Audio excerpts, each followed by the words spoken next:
Oh Deus, agora, Pai, no nome de Jesus, iremos ler a Tua Palavra, compartilhar da Tua Palavra. Que o Senhor fale ainda mais, como já vem falando aos nossos corações. Eu creio, Pai, que o Senhor está aceitando a nossa adoração. Agora, Deus, fala conosco por meio da Tua Palavra. Estamos, Deus, com o nosso coração sedento, com o nosso coração quebrantado, com o nosso coração aberto. Cremos, Pai, que tudo que vier do Senhor, Pai, iremos acolher em nosso coração e o Senhor faça a mudança necessária no nome de Jesus. Amém, Senhor Deus. Amém.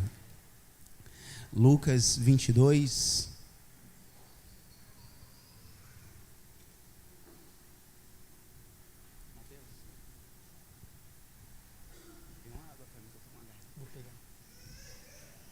Vinte e dois, 39, é o texto já base da nossa série. Como de costume, Jesus foi ao Monte das Oliveiras e os seus discípulos o seguiram. Lucas 22, 39. Chegando a um lugar, lhes disse: orem para que vocês não caiam em tentação. Ele se afastou deles a uma pequena distância, ajoelhou-se e começou a orar. Pai, se queres, afasta de mim esse cálice, contudo não seja feita o que a minha vontade, mas a tua. Apareceu-lhe um anjo do Senhor e o fortalecia. Estando angustiado, ele orou ainda mais intensamente, o seu suor era como gotas de sangue que corriam no chão. Quando se levantou da oração e voltou aos seus discípulos, encontrou-os dormindo, dominados pela tristeza. Por que estão dormindo? Perguntou-lhe. Levante-se e orem para que vocês não caiam em tentação. Amém, irmãos?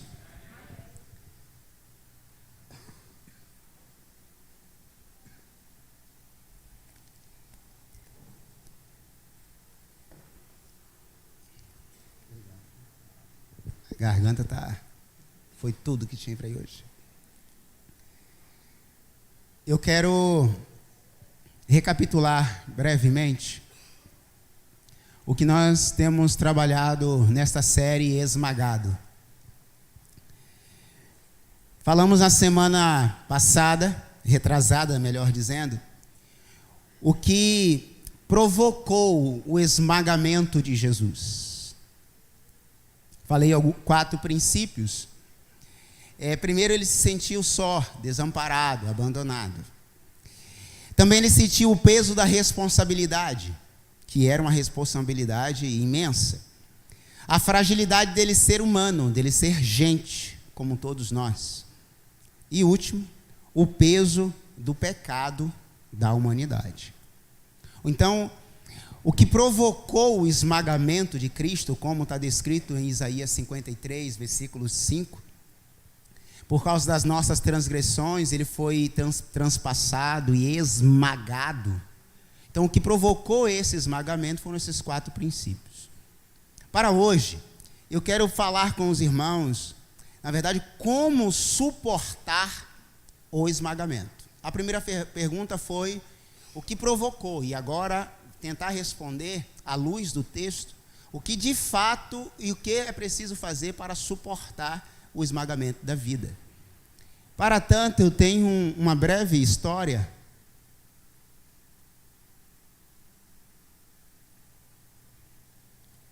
do bispo T.D. Jakes, um pastor americano, ele chama, de bispo, mas pastor, que um dos maiores no sentido de conhecimento no mundo, assim, conhecido, né? Não sei quantos já ouviram, mas enfim. Ele tem um canal de TV que alcança 3 milhões de pessoas. Ele está no canal de TV americano maior dos Estados Unidos. O maior. 3 milhões de pessoas no programa dele assistindo. Toda a TV quer ele, porque gera audiência. A igreja dele, a frequência por culto, 30 mil pessoas.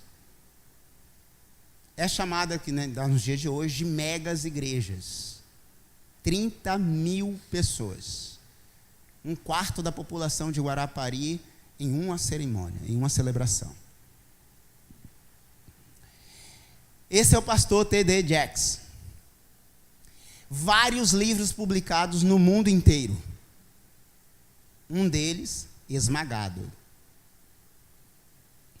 Ele, conferencista internacional, roda o mundo inteiro. Além disso, ele também foi convidado pela produção de Hollywood a produzir um filme. Um longa-metragem que vocês sabem que é um absurdo a produção de um filme. Seja um curta, mas um longa então, Hollywood então, enfim. Mas nessa pegada cristã. E ele, na verdade, nunca esperou isso da vida. Não isso. E aqui vou abrir aspas e fechar. Um pastor americano, preto e que veio do subúrbio.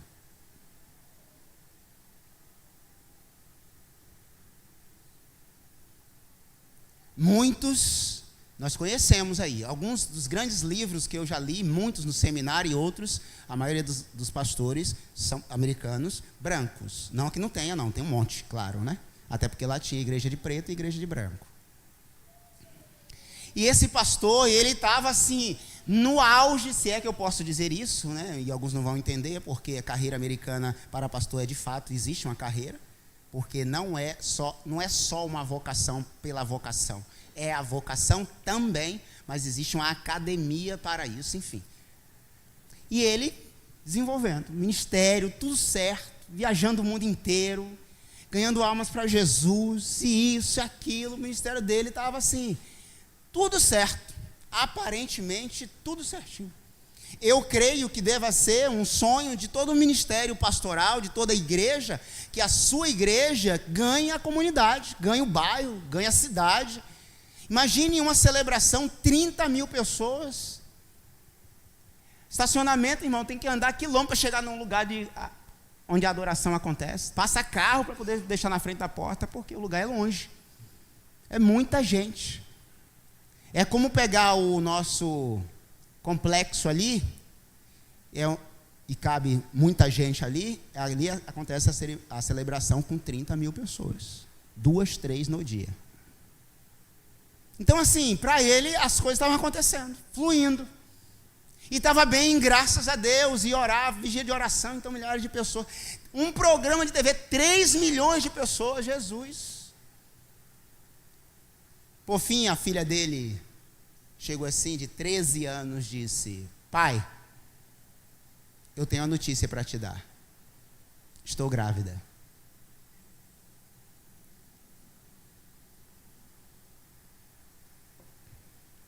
Estou grávida.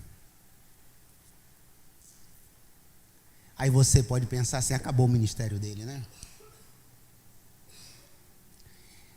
Na hora veio um filme na cabeça dele e ele pensou assim, realmente agora todos os críticos, todos os invejosos de plantão, todos os, enfim, né? Não vou falar, está lá no livro se você quiser ler depois.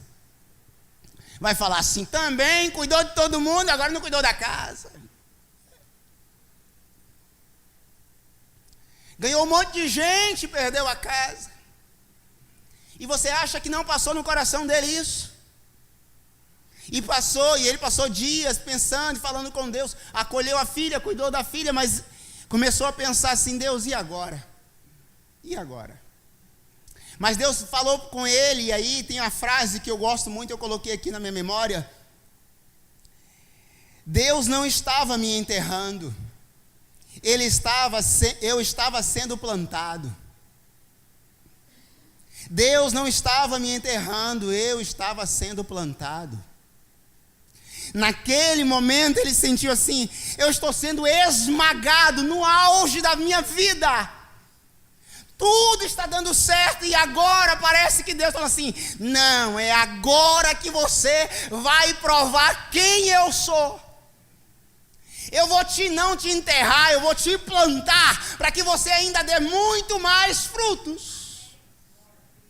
É quando você pensa que tudo acabou, Deus diz assim, é só o começo. Quando tudo está dando errado, Deus está trabalhando. Mas quando tudo está dando certo, Deus também está trabalhando. E Ele pode te tirar lá de cima, colocar aqui embaixo, para que você venha produzir mais, mais e mais e mais. Na verdade, João capítulo 15, ele fala sobre isso. Se eu vier fazer a poda, é para que vocês venham produzir mais. Mas se eu cortar definitivamente, eu jogo no fogo. Esse pastor, irmãos, continuou o ministério, e essa é a frase que ele traz no coração dele no ministério: Deus não estava me enterrando, Ele estava me plantando, ou semeando, para eu produzir mais. O que está trazendo esmagamento para o seu coração? O que está trazendo um coração angustiado nessa noite? O que provoca na sua vida tristeza tão profunda, que você fala assim, não dá mais. Deus está te falando assim, não é o fim. Não é o fim. Eu estou falando de um homem, um americano, está lá longe, parece. E quando eu li essa história, eu falei assim, meu Deus, por que eu me vejo nessa história, Pai? E Deus assim, não é o fim, é só o começo. Eu vou repetir a frase da semana passada. O esmagamento não é o fim, é só o começo de uma virada de mesa. E certamente Deus tem algo para a minha vida e para a sua vida. E Ele fez isso com o seu próprio filho. Conosco não há de ser diferente. Então o que foi que Jesus fez para enfrentar e suportar o esmagamento? O que foi que esse homem fez para suportar o esmagamento de ouvir a notícia de que sua filha de 13 anos, não é de 19, não é de 20, de 13 anos, grávida? O que foi que ele fez? O que foi que Jesus fez para enfrentar o esmagamento à luz do texto? Um princípio só, que eu vou resumir em 1h30. Agora entendeu. Primeiro e único, hoje, libertando as suas emoções. Olha o termo que eu estou usando, libertando as suas emoções. Se você olhar no texto que lemos, diz que Jesus, e você já conhece essa passagem, Jesus foi com seus discípulos. Jesus abriu seu coração com seus amigos. Quando antes de ser servo, Jesus diz agora que vocês são os meus amigos. O que me deixa ainda mais com um coração de servos a olhar para Jesus é que Ele abre o seu coração para falar com os discípulos. Irmãos, se nós olharmos, Marcos 14:32 diz que Ele leva Pedro, Tiago e João a uma certa distância, para tratar com eles e orar com eles e abrir o coração. Jesus, mais do que falar do que ele estava sentindo, ele liberta algo, ele solta algo, ele fala. E quantos dos que estão aqui estão entalados com coisas na alma e que não soltam diante de Deus? Nós estamos falando de Jesus, irmãos, um homem perfeito, que não pecou, que não merecia a cruz, mas ele chega diante de homens falíveis, cheios de pecado, homens que ainda estavam lutando contra a carne, diz assim, orem comigo. O que ele está fazendo é, eu estou abrindo o meu coração, eu estou libertando algo dentro de mim. O grande problema nosso é que nós achamos que nós podemos todas as coisas. Quer suportar o esmagamento da vida? Liberte aquilo que tem te aprisionado. Liberte algo que está dentro de você. Ore comigo por 1 hora. Jesus pediu 1 hora, irmãos, de oração. Você tem ideia do que é o mestre dos mestres, o Senhor dos senhores, Deus sobre todas as coisas, pedir para alguém orar por ele 1 hora? Você sabe como ele estava carregado de emoções e de sentimentos. Às vezes nós somos tão superficiais, porque nós não confiamos nas pessoas. Alguém nos ensinou a não confiar nas pessoas. Maldito é o homem que faz isso e aquilo. Interpretação completamente errada das Escrituras. Completamente ignorante. Por isso que nós não conhecemos a Deus, porque nós não conhecemos as Escrituras. Jesus abre o coração para os seus discípulos.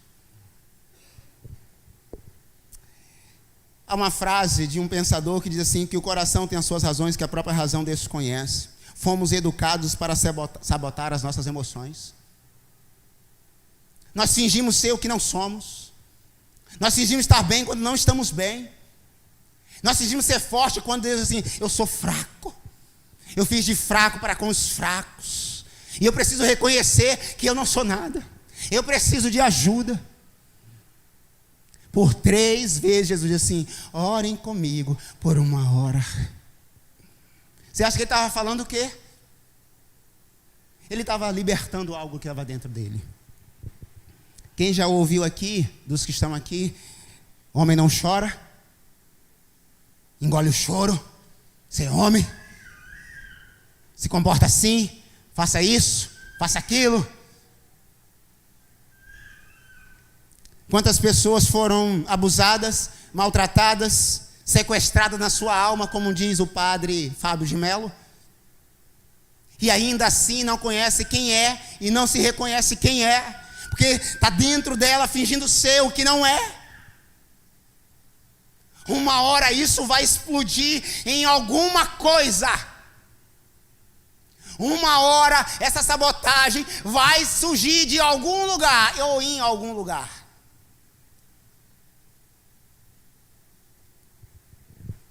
Você sabe por que muitas vezes não conseguem entender quem é Deus como pai? Porque talvez você não tenha tido um pai. Não consegue viver uma relação conjugal porque você não consegue entender o que te aconteceu, o que tem acontecido com você.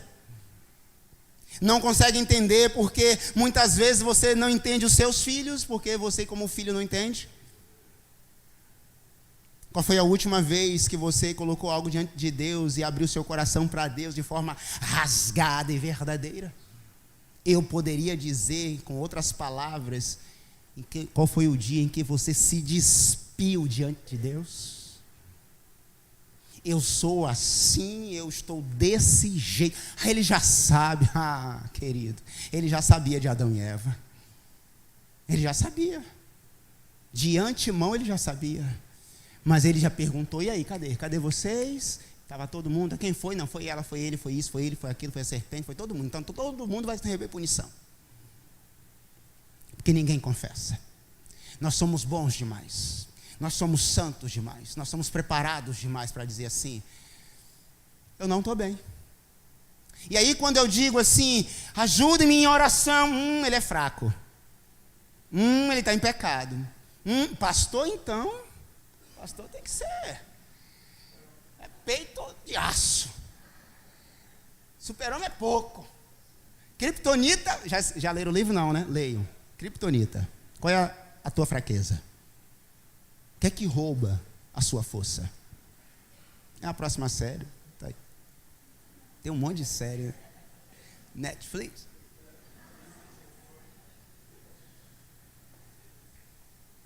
Nós não somos isso tudo.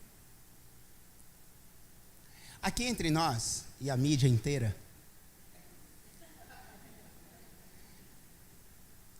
eu já fiz isso aqui, mas vou fazer de novo, mas só o seu coração, você não precisa levantar a mão não, pelo amor de Deus. Quantos amigos, na sua palma da sua mão assim, você olha assim, fulano, beltrano, ciclano, eu rasgo meu coração. Eu falo assim, ora comigo, chora comigo, porque está acontecendo isso na minha vida, meu coração está assim. Quem você pode contar na sua palma de sua mão assim? Jesus tinha 3. Dos 12 ele separou 3, levou lá no jardim. Só peço a vocês 1 horinha.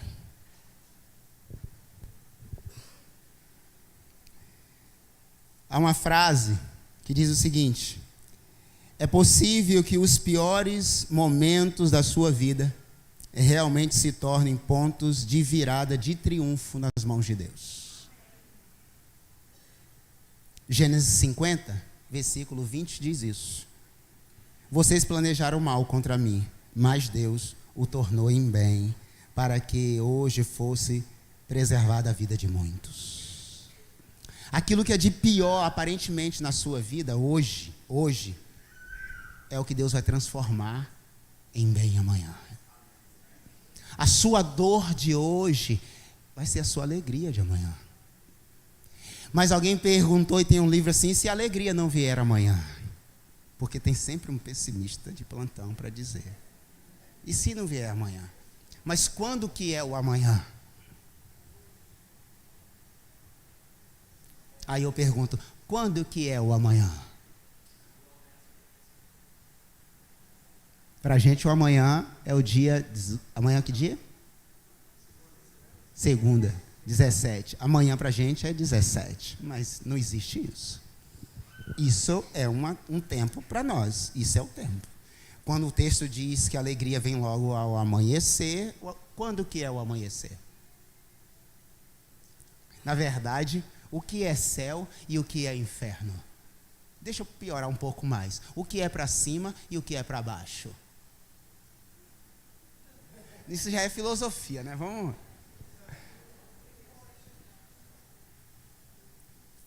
A verdade é que nós não sabemos de nada e achamos que sabemos alguma coisa.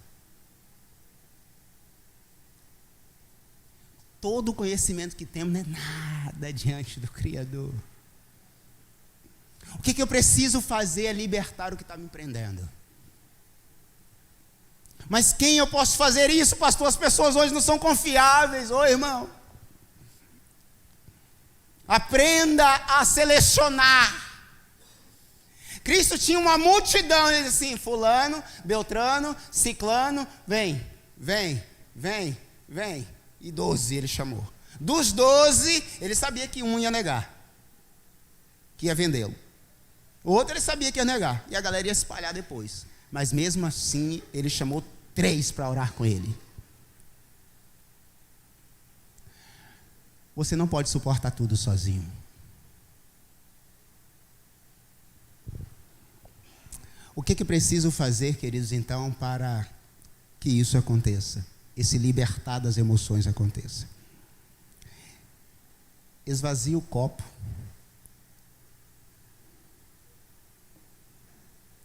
O copo das suas emoções, dos seus sentimentos. Eu quero te falar de algumas emoções que Jesus viveu. Eu falei que era um ponto, né? Então, é um ponto. Dentro desse ponto tem subponto, que tem subponto do subponto. Primeiro, Jesus ficou angustiado. O texto que nós lemos diz que ele ficou angustiado. Se eu não combinei, Tainá, se você puder colocar, é Tainá que está ali? Felipe. Um Felipe daquele tamanho, falando Tainá, né? É cego mesmo, né? Lucas 12:50. Vocês sabiam que Jesus ficou angustiado antes de ser batizado? E que batismo é esse? Vamos todos ler esse texto? Mas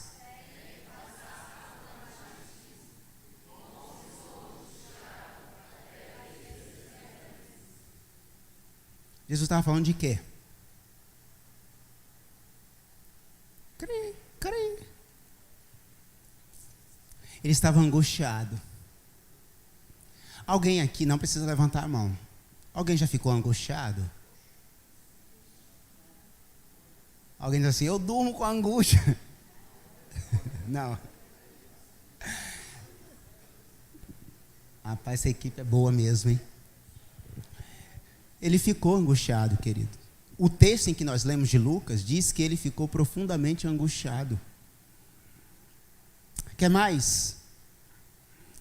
João 11:35, esse aí não precisa nem colocar, porque todo mundo conhece. O que é que diz João 11:35?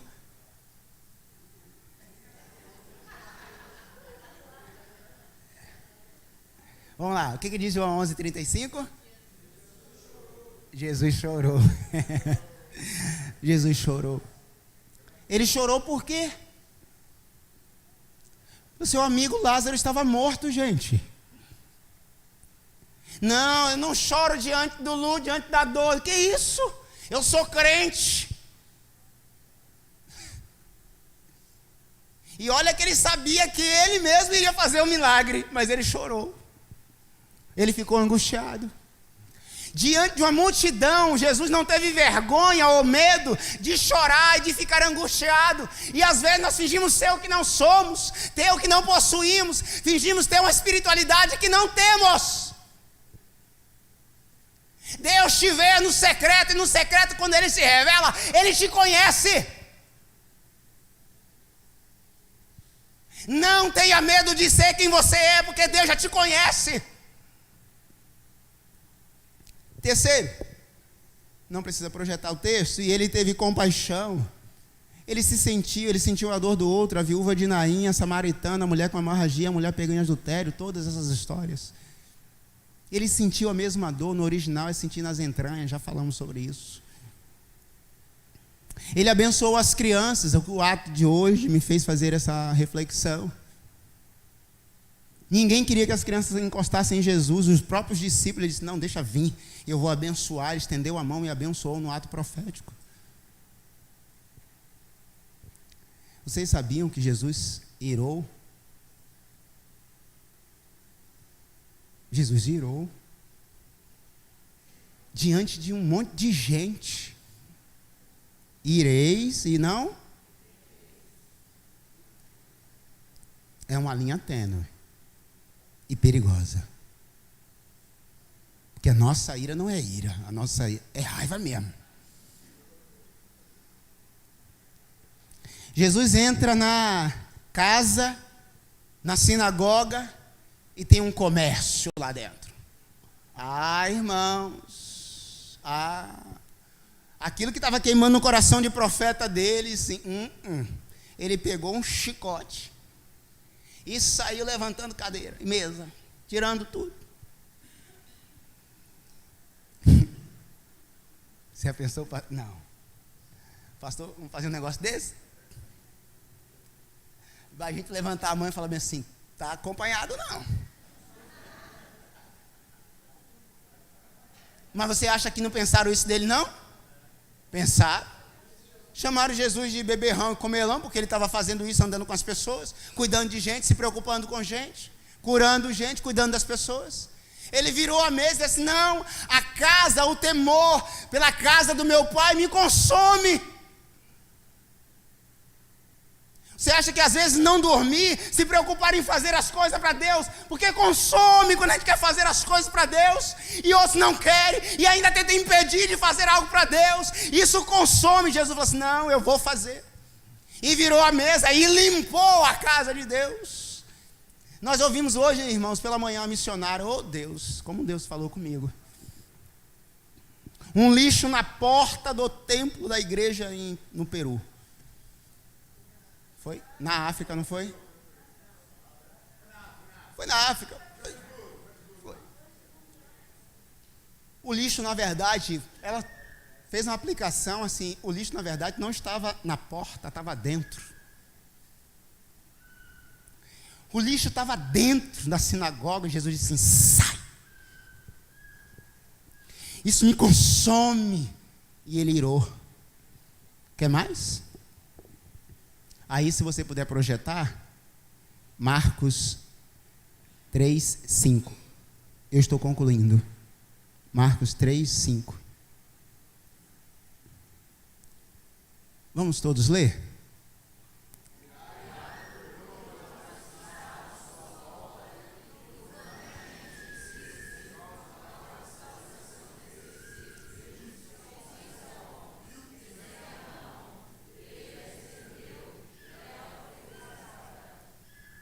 O texto começa dizendo o quê?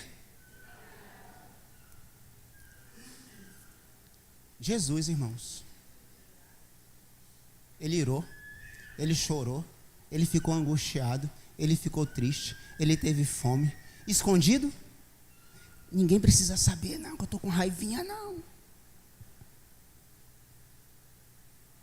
Isso foi no meio de todo mundo. Ah, mas eu vou me expor.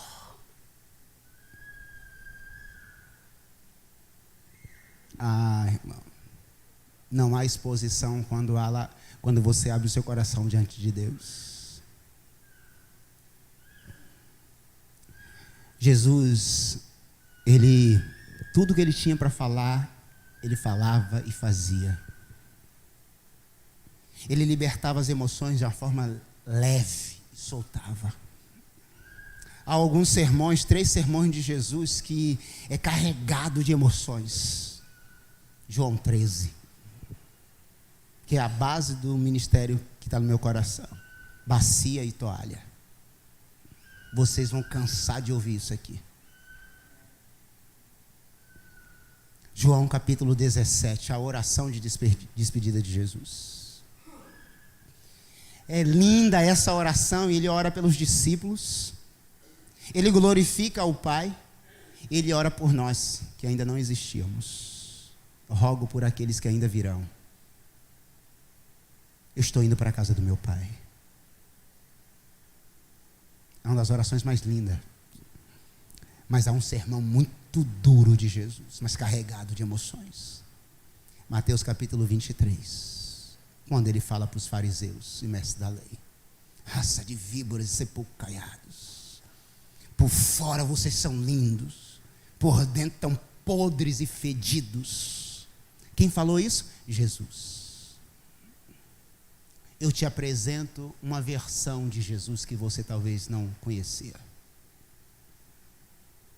E quem sou eu e quem é você?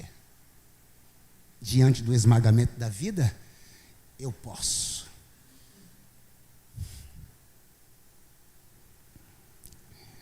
Essa noite Jesus está te convidando a abrir o teu coração. Porque você só vai enfrentar e suportar o esmagamento, porque ele vem para todos, quando eu me revelo quem sou. Quem é você quando ninguém está te olhando? Quer dizer, tem alguém te olhando. Tem sempre alguém te olhando. As redes sociais, pastor, fichinha. Isso aqui é uma manipulação. Alguém está vigiando, mas alguém pode deletar, alguém pode fazer. Mas tem alguém, uma mídia social, que está lá, ó, celestial. Obrigado. Está vendo tudo, 24 horas, sem interrupção. A internet dele não cai. É de qualidade fora do planeta. Quem é você? T.D. Jackson, o pastor, o bispo, ele enfrentou o esmagamento de frente. Mas ele abriu tanto o coração, mas tanto coração, que está no livro. O mundo inteiro pode ver. Quem você é, ninguém pode te julgar. E se quiser julgar, Deus, o nosso supremo advogado, está lá para ti e nos defender. Mas o primeiro acusador, pode ter certeza, é você mesmo. Está dentro de você. Enquanto você não soltar, vai ficar aí. E o que você vai fazer com isso nessa noite? O que você vai fazer hoje? Vai continuar assim, sabotando a sua vida, fazendo nada de diferente? Jesus voltava e os discípulos estavam dormindo. Tem alguém dormindo aí? Não, né? Vamos orar? Se coloque de pé no nome de Jesus.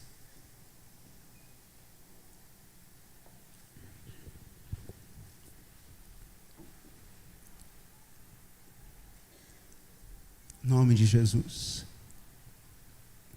Eu sei que há coisas em nosso coração, e às vezes você pode estar se perguntando assim: por que algumas coisas não têm dado certo? porque simplesmente não é o tempo dela dar certo. É o seu tempo de esmagamento e você tem que entender isso. E quando vai acabar? Eu também não sei. Não sei. Se eu te falasse assim, eu sei, eu estaria mentindo para você, eu não vou fazer isso. Eu sei que eu passei por um período, estou passando por outro, e vou passar por outro.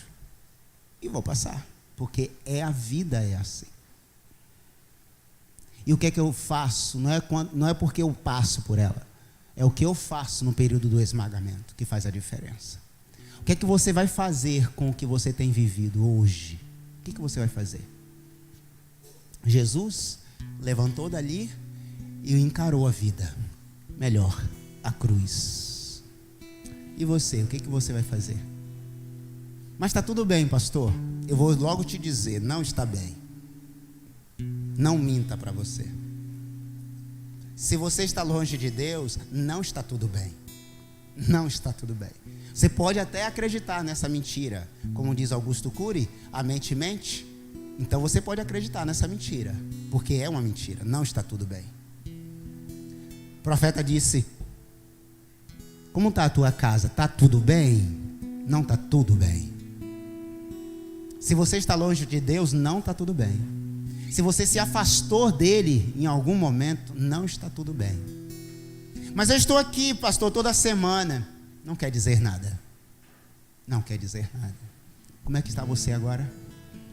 Olha para o seu coração, feche seus olhos. Eu quero orar por você no nome de Jesus. Essa oração que eu vou fazer, e se você quiser repetir, você que está afastado ou você que quer receber Jesus como seu Salvador, porque você conheceu Jesus essa noite, Jesus como o Salvador, um homem que chorou, um homem que irou, mas não pecou, um homem que pediu ajuda. Você pode pedir ajuda. Você pode falar assim: Senhor, eu preciso de ajuda. Quem vai te ajudar? Ele. E nós estamos aqui para te auxiliar. Faça essa oração agora comigo, no nome de Jesus. Deus, eu reconheço que eu tenho fingido ser o que não sou.